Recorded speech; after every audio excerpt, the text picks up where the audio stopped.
باپ کو شک کی نگاہ سے دیکھتا رہتا ہے، جیسے باپ کو ہمارے مسائل، تکلیفوں یا ضرورتوں کا احساس ہی نہیں۔ یہ نئے دور کے تقاضوں کو نہیں سمجھتا۔ کبھی کبھی ہم اپنے باپ کا موازنہ بھی کرنا شروع کر دیتے ہیں۔ اتنی محنت ہمارے باپ نے کی ہوتی، بچت کی ہوتی، کچھ بنایا ہوتا تو آج ہم بھی فلاں کی طرح عالیشان گاڑی میں گھوم رہے ہوتے۔ کہاں ہو؟ کب آؤ گے؟ زیادہ دیر نہ کرنا جیسے سوالات انتہائی فضول اور فالتو سے لگتے ہیں۔ سویٹر تو پہنا ہے، کچھ اور بھی پہن لو، سردی بہت ہے۔ انسان سوچتا ہے کہ اولڈ فیشن کی وجہ سے والد کو باہر کی دنیا کا اندازہ نہیں۔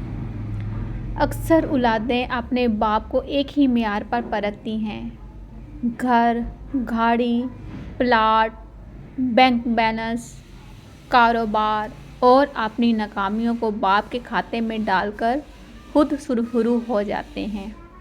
ہمارے پاس بھی کچھ ہوتا تو اچھے اسکول میں پڑھتے، کاروبار کرتے، اس میں کوئی شک نہیں۔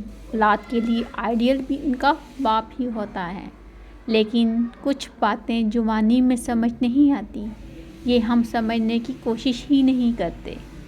اس لیے ہمارے سامنے وقت کی ضرورت ہوتی ہے، دنیا سے مقابلے کا بھوت سوار ہوتا ہے، جلد سے جلد سب کچھ پانے کی جستجو میں ہم کچھ کھو بھی رہے ہوتے ہیں، جس کا احساس بہت دیر سے ہوتا ہے۔ بہت سی اولادیں وقتی محرومیوں کا پہلا ذمہ دار اپنے باپ کو قرار دے کر ہر چیز سے بری الزامہ ہو جاتا ہے۔ وقت گزرتا جاتا ہے، اچھا بھی برا بھی، اور اتنی تیزی سے گزرتا ہے کہ انسان پلک جھپکتے ماضی کی کہانیوں کو اپنے ارد گرد منڈلاتے دیکھنا شروع کر دیتا ہے۔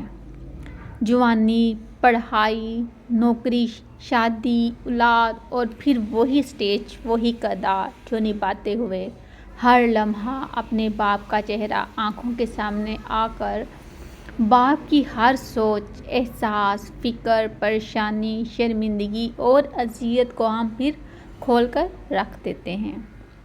باپ کی کبھی کبھی بلا وجہ خاموشی، کبھی پرانے دوستوں میں بے وجہ کہہ کے، اچھے کپڑوں کو ناپسند کر کے پرانوں کو فخر سے پہننا، کھانوں میں اپنی سادگی پر فخر، کبھی کبھی سر جھکائے اپنے چھوٹے چھوٹے کاموں میں مگن ہونے کی وجہ، کبھی بغیر وجہ تھکاوٹ کے بہانے سر شام بتی بجھا کر لیٹ جانا، نظریں جھکائے انتہائی محویت سے ڈوب کر قرآن کی تلاوت کرنا۔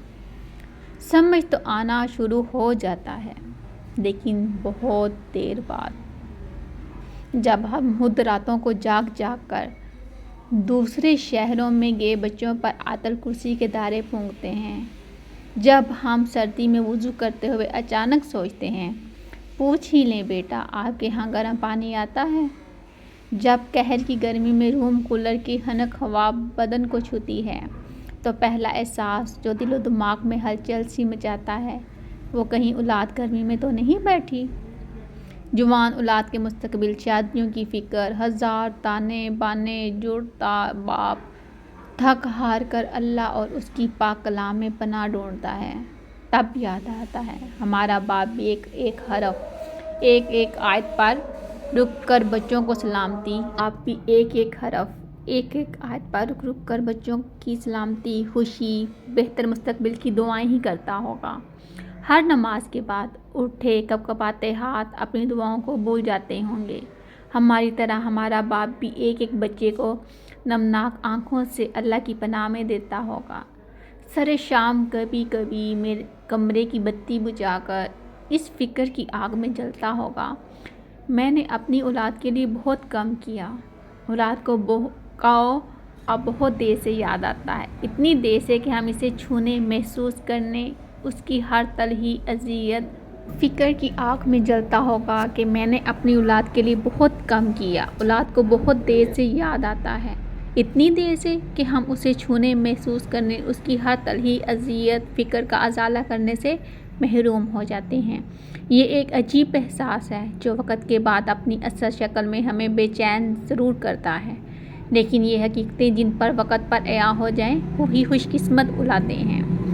اولاد ہوتے ہی ہم سمجھتے ہیں کہ باپ کا چھونا، پیار کرنا، دل سے لگانا یہ تو بچپن کی باتیں ہیں۔ باپ بن کر آنکھیں بھیگ جاتی ہیں۔ پتہ نہیں باپ کی کتنی دفعہ دن میں ہمیں چھاتی سے لگانے کو بازو کھولنے ہوں گے، پیار کے لیے اس کے ہونٹ تڑپے ہوں گے، اور ہماری بے باک جوانیوں نے اسے یہ موقع نہیں دیا ہوگا۔ ہم جیسے درمیانے طبقے کے سفید پوش لوگوں کی ہر خواہش، ہر دعا، ہر تمنا اولاد سے شروع ہو کر اولاد پر ختم ہو جاتی ہے۔ لیکن کم ہی باپ ہوں گے جو یہ احساس اپنی اولاد کو اپنی زندگی میں دلا سکے ہوں گے۔ یہ ایک چھپا میٹھا میٹھا درد ہے جو باپ اپنے ساتھ لے جاتا ہے، اولاد کے لیے بہت کچھ کر کے بھی کچھ نہ کر سکنے کی ایک خلش آخری وقت تک ایک باپ کو بے چین رکھتی ہے، اور یہ سب بہت شدت سے محسوس ہوتا ہے جب ہم باپ بنتے ہیں، بڑھاپے کی دہلیز پر قدم رکھتے ہیں تو باپ کے دل کا حال جیسے قدرت ہمارے دلوں میں منتقل کر دیتی ہے۔ اولاد اگر باپ کے دل میں اپنے لیے محبت کو کھلی آنکھوں سے وقت پر دیکھ لے تو شاید اسے یقین ہو جائے کہ دنیا میں باپ سے زیادہ اولاد کا کوئی دوست نہیں ہوتا۔ اللہ تعالیٰ اگر کسی کا باپ اس دنیا میں نہیں تو ان کی قبر کو جنت کے باغوں میں سے باغ بنا دے۔ آمین۔